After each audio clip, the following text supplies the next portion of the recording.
ನಮಸ್ತೆ national TV ವೀಕ್ಷಕರೇ, ನಾನು ಶಿಲ್ಪಾ ಅಶೋಕ್.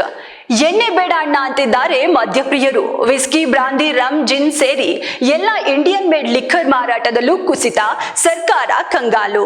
ಮದ್ಯಪ್ರಿಯರು ಪರ್ಯಾಯ ಮಾರ್ಗ ಹುಡ್ಕೊಂಡ್ರ ಎಂಬ ಪ್ರಶ್ನೆ. ಅಬಕಾರಿ ಇಲಾಖೆಯಿಂದ ನಿರೀಕ್ಷೆಯಂತೆ ಆಗದ ಆದಾಯ ಸಂಗ್ರಹ. ಟಾರ್ಗೆಟ್ ರೀಚ್ ಆಗದೆ ಸರ್ಕಾರದ ಖಜಾನೆ ಮತ್ತಷ್ಟು ಖಾಲಿ. ಎಸ್, ಎಣ್ಣೆ ಪ್ರಿಯರು ಸರ್ಕಾರಕ್ಕೆ ಶಾಕ್ ಕೊಟ್ಟಿದ್ದಾರೆ. ಎಣ್ಣೆ ಬೇಡ ಅಣ್ಣ ಅಂತಿದ್ದಾರೆ ಮದ್ಯಪ್ರಿಯರು. ಟಾರ್ಗೆಟ್ ರೀಚ್ ಆಗದೆ ಸರ್ಕಾರದ ಖಜಾನೆ ಮತ್ತಷ್ಟು ಖಾಲಿಯಾಗಿದೆ. ರಾಜ್ಯದಲ್ಲಿ ಅಭಿವೃದ್ಧಿ ಕಾಮಗಾರಿಗಳಿಗೆ ಖಜಾನೆಯೇ ಇಲ್ಲ ಅಂತಿರುವಾಗ ಸರ್ಕಾರಕ್ಕೆ ಮತ್ತೊಂದು ಪೆಟ್ಟು ಬಿದ್ದಿದೆ. ಸಿಂಪಲ್ ಆಗಿ ಎಣ್ಣೆ ಮಾರಾಟ ಸರ್ಕಾರದ ಆದಾಯದ ಬಹುಮುಖ್ಯ ಮೂಲಗಳಲ್ಲಿ ಒಂದು. ಆದ್ರೆ ರಾಜ್ಯದಲ್ಲಿ ಮದ್ಯ ಮಾರಾಟ ಭಾರಿ ಪ್ರಮಾಣದಲ್ಲಿ ಇಳಿಕೆ ಆಗಿದೆ. ಗ್ಯಾರಂಟಿಗಳ ನಡುವೆ ಎಣ್ಣೆ ಮಾರಾಟ ಕುಸಿತದಿಂದ ತಲೆಕೆಡಿಸಿಕೊಂಡಿರುವಂತಿದೆ ಸರ್ಕಾರ.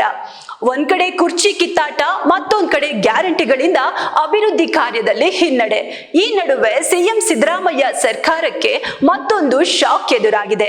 ಅದೇನೆ ರಾಜ್ಯದಲ್ಲಿ ಮದ್ಯ ಮಾರಾಟ ಭಾರಿ ಪ್ರಮಾಣದಲ್ಲಿ ಇಳಿಕೆ ಕಂಡಿರುವುದು.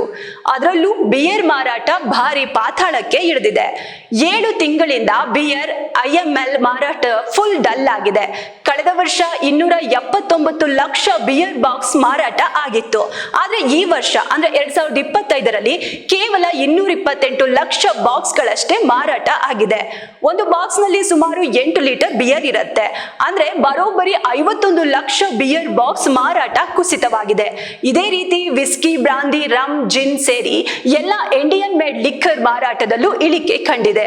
ಕಳೆದ ವರ್ಷ ನವೆಂಬರ್ ಅವಧಿಯವರೆಗೆ 407 ಲಕ್ಷ ಬಾಕ್ಸ್ IML ಮಾರಾಟ ಕಂಡಿದೆ.